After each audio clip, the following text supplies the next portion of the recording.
If you want the fastest way to turn a real-world scene into an interactive viewer, start with VIVERSE Scene AI. Upload your drone photos or video, and it generates a 3D Gaussian splat in .sog file.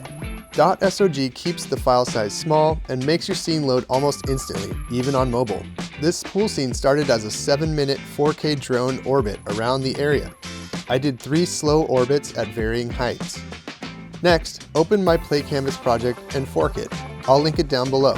It's already set up with navigation, hotspots, and UI.